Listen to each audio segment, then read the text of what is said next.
మీరు hair fall తో struggle అవుతున్నారా? 150+ బ్రాంచెస్ ఉన్న అడ్వాన్స్ గ్రో హెయిర్ క్లినిక్ లో ఇప్పుడే ఫ్రీ కన్సల్టేషన్ బుక్ చేసుకోండి. నమస్తే, నేను విజయ్. సో నిన్న నైట్ జరిగినటువంటి గుజరాత్ వర్సెస్ పంజాబ్ మ్యాచ్లో నిజంగా గుజరాత్ గెలవాల్సినటువంటి మ్యాచ్ చేజేతులా పోగొట్టుకుందా. సో కెప్టెన్సీ నిర్ణయంలో సరైనటువంటి సమయానికి తగ్గట్టుగా డెసిషన్ తీసుకోవడంలో శుభమన్ గిల్ వైఫల్యం చెందాడా?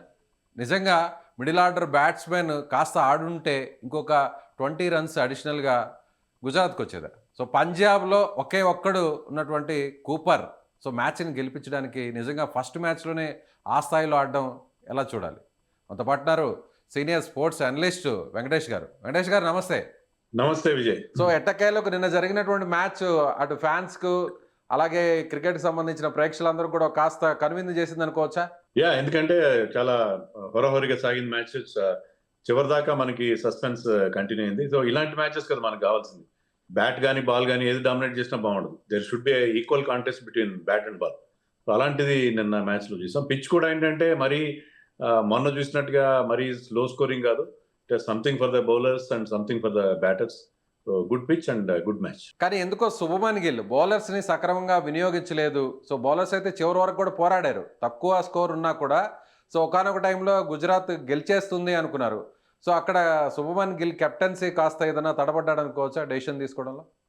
శుభ్మన్ గిల్ కానీ వాళ్ళ కోచ్ ఆశీష్ నారా కానీ చాలా మిస్టేక్స్ చేశారు అనిపించింది నాకు. ఇప్పుడు టీమ్ సెలక్షన్ చూడండి, మీకు జేసన్ హోల్డర్ సూపర్ ఫామ్ లో ఉన్నాడు.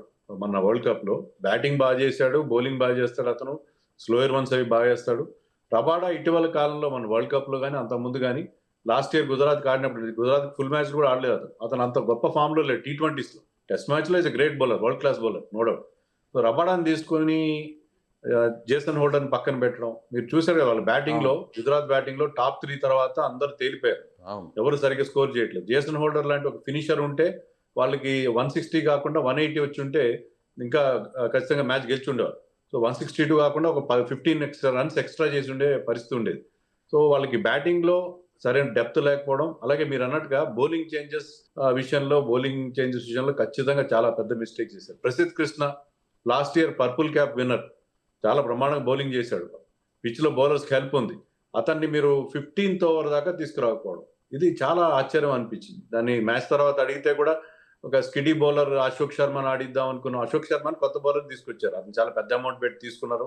పెద్ద అమౌంట్ కాకపోయినా అతని గురించి చాలా ముస్టాకిల్లో చాలా బాగా పర్ఫామ్ చేశాడు, మంచి పేస్ ఉంది అతనికి. సో అతను తీసుకున్నారు, బాగానే ఉంది. కానీ అతను అంత ఎఫెక్టివ్ గా అనిపించలేదు. ఆ పిచ్ మీద ఏంటంటే మీరు స్లోయర్ వన్స్ చేయాలి.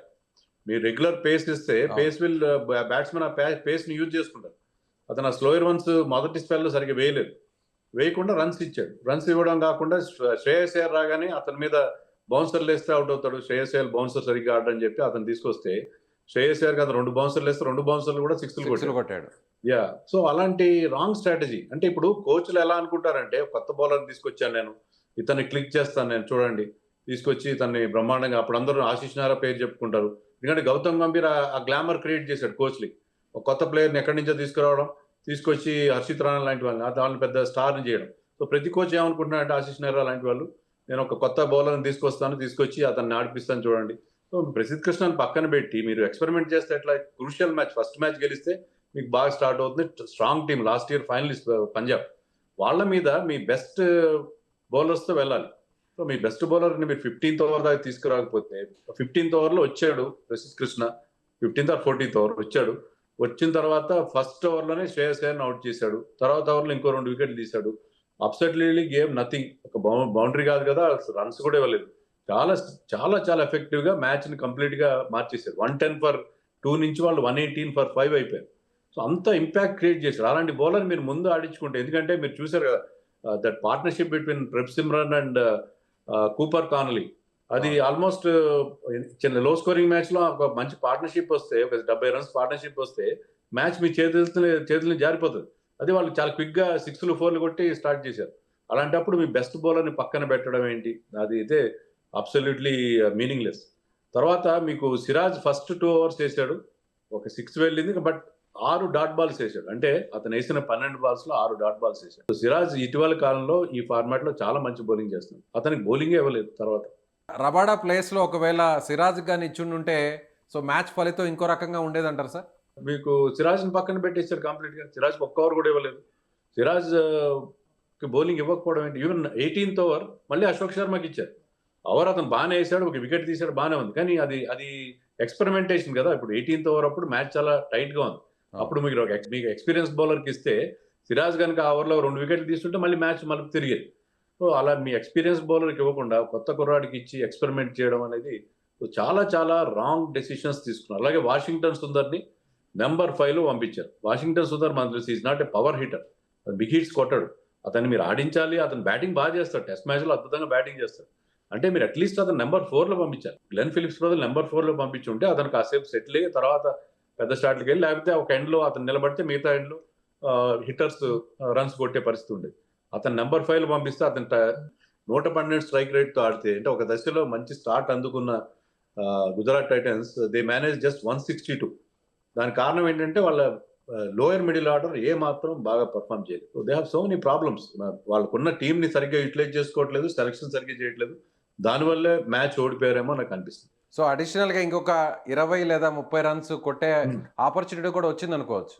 20 రన్స్ కానీ 15 రన్స్ కూడా సరిపోయాయి విజయ్. ఎందుకంటే వాళ్ళు ఉన్న పరిస్థితిలో మ్యాచ్ అంత టైట్ గా ఉన్నప్పుడు ఒక 15 రన్స్ అంటే ఖచ్చితంగా ప్రెషర్ పెట్టేవారు. అది ఈజీ పిచ్ కాదు. అక్కడ స్లోయర్ వన్స్ ఇబ్బంది పడుతున్నాయి. స్పిన్నర్స్ కి హెల్ప్ ఉంది. మీరు చహల్ బౌలింగ్ కానీ రషీద్ ఖాన్ బౌలింగ్ కానీ చూస్తే ఏంటంటే వాళ్ళిద్దరు కూడా బ్యాట్స్మెన్ బాగా ట్రబుల్ చేశారు. సో అలాంటి పిచ్ పైన మీరు 180 బోర్డు మీద పెట్టగలిగితే డెఫినెట్ గా అది విన్నింగ్ స్కోర్ అయ్యింది. సో ఇక మెయిన్ పంజాబ్లో ఒకే ఒక్కడు మ్యాచ్ మొత్తాన్ని కూడా గెలిపించాడు, ఒంటి చేత్తో గెలిపించాడు. అందరు కూడా వికెట్లు పడుతున్నా కూడా ఫస్ట్ నుంచి. సో ఒక్కడే అందులో డెబ్యూట్ మ్యాచ్ ఆడుతున్నాడు. అలాంటి కూపర్ని సో ఒక రకంగా ఐపీఎల్లో సక్సెస్ఫుల్ హీరోగా కాబోతున్నాడు అతను. Is a serious talent. ఎందుకంటే అతను జస్ట్ 22 years ఏజ్. ఆస్ట్రేలియా తరఫున ఆల్రెడీ ఆడుతున్నాడు. ఈవెన్ బిగ్ బ్యాష్ లాంటి చోట్ల బాగా కానీ నాకేంటంటే చాలా మంది ప్లేయర్స్, ఫారిన్ ప్లేయర్స్ విషయంలో ఇప్పుడు క్వశ్చన్ మార్క్ ఉంటుంది. సరే వాళ్ళు వాళ్ళ బిగ్ బ్యాష్ లోనో లేకపోతే మిగతా లీగ్స్ లోనో బాగా ఆడతారు. ఫారిన్ లీగ్స్ లో ఇండియాలో కండిషన్స్ డిఫరెంట్ గా ఉంటాయి. ఇక్కడ స్లో అండ్ లో పిచెస్ ఉంటాయి, స్పిన్నర్స్ హెల్ప్ ఉంటుంది. ఇక్కడ ఎలా ఆడతారని క్వశ్చన్ మార్క్ ఉంటుంది. But he has proved his talent beyond doubt. ఎందుకంటే అతను 2 రకాలుగా ఆడాడు. ఫస్ట్ లో చాలా అగ్రెసివ్ గా ఆడాడు. ఎప్పుడైతే వికెట్లు పడ్డాయో అతను రెస్పాన్సిబిలిటీ తీసుకున్నాడు. మెచ్యూర్డ్ ఇన్నింగ్స్ ఆడి చివరి దాకా నిలబడి టీంని గట్టెక్కిచ్చాడు. లాస్ట్ ఓవర్లో బౌండరీ కొట్టి విన్నింగ్ రన్ ఇచ్చాడు. సో అతని మెచ్యూరిటీ, అతను ఎంత మంచి ప్లేయర్.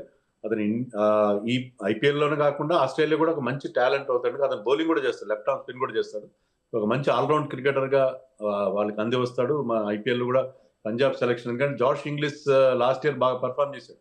అతని ప్లేస్ లో వచ్చాడు. ప్రాపర్ రిప్లేస్మెంట్ గా మనకు అనిపిస్తుంది. ఇంగ్లీష్ బదులు కూపర్ని తీసుకోవడం మీద సో సీనియర్లందరూ మాజీలందరూ కూడా ఆశ్చర్యం వ్యక్తం చేశారు. రికీ పాంటింగ్ డెసిషన్ ఏమన్నా రాంగ్ అవుతుంది అనుకున్నారు, కానీ ఆ డెసిషన్ రాంగ్ కాదు, పర్ఫెక్ట్ డెసిషన్ అని ప్రూవ్ చేశాడు అనుకోవచ్చా? అంటే ఇంగ్లీష్ ని వాళ్ళు ఎందుకు వదిలేశారంటే అతను బాగా ఆడలేదని కాదు. అతను ఈ సీజన్ లో నేను 25% అవైలబుల్ ఉంటాను, 3-4 మ్యాచ్లు ఆడతాను, నేను మ్యారేజ్ చేసుకున్నా, నేను అవైలబుల్ ఉన్నాను చెప్పాడు. సో 4 మ్యాచ్ల కోసం ఒక ప్లేయర్ ని వాళ్ళు కంటిన్యూ చేసే పరిస్థితి ఉండదు. సో రైట్ డెసిషన్ తీసుకున్నారని నేను అనుకుంటున్నాను. ఎందుకంటే అవైలబిలిటీ లేనప్పుడు మీకు టీమ్ బ్యాలెన్స్ దెబ్బతింటుంది. So I think they have taking the right decision అనుకుంటున్నాను. వాళ్ళ టీమ్ సెలక్షన్ కూడా చాలా బాగుంది. చూడండి, మీకు నెంబర్ 9 లో మీకు మార్కో యాన్సన్ వస్తున్నాడు. సో బ్యాటింగ్ లో ఎంత డెప్త్ ఉంది, వాళ్ళకి ఆల్రౌండర్స్ ఉండబట్టి మీకు బ్యాటింగ్ లో బౌల్ అంత డెప్త్ ఉంది. తర్వాత మీకు జేవియర్ బార్ట్లెట్ వచ్చాడు చివరిలో. అతను కూడా 19th ఓవర్లో ఒక 4 ఒక 6 కొట్టాడు. దానివల్ల ఏంటంటే ప్రెషర్ లేకుండా అయిపోయింది కూపర్ పైన. So there selection is very good.